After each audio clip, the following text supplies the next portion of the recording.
And this characteristics of photo transistor.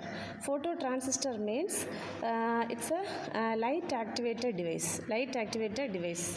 That's why we use a light source here. Lamp we are using as a light source. Now you can see the transistor terminals. Projection, if you keep upwards, first terminal clockwise, emitter, base, collector.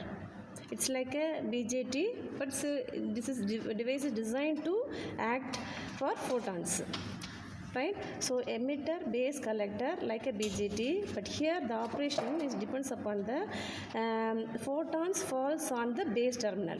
When the photons from the light source falls on the base terminal, the transistor get activated and it starts working. That's the main thing compared to our normal BJT. Photo transistor, how it's differ in the sense compared to the ordinary BJT, depends upon the photons remaining normal transistor operation only, right? So similarly here we have the experiment for this photo transistor.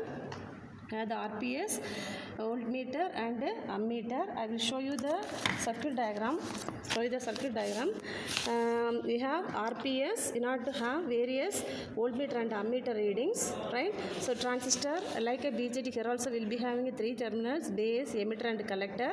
I said earlier this is a photon activated transistor. That's why we have the lamp as a light source. Upon the lamp the light fall agudho, transistor starts working.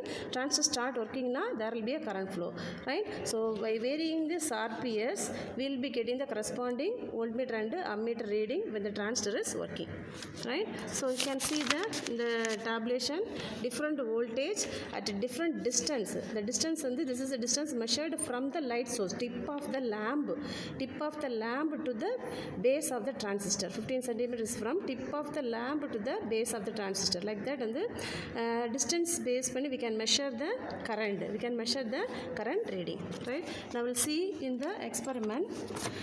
When I vary this, here you can see that photo transistor base terminal is kept open, and that is facing the light source. Okay, 3 terminals. We have the emitter, base, collector, but base terminal is kept open and that is facing the light source. That's why it getting activated. When I increase this voltage, we can observe the voltage as well as current reading. We can observe the voltage and current reading. That means base, just we are giving the photons as an input, but the transistor is activated. That is the photo transistor characteristic. Correspondingly, you have to vary the voltmeter reading, note down the ammeter reading, and draw the graph.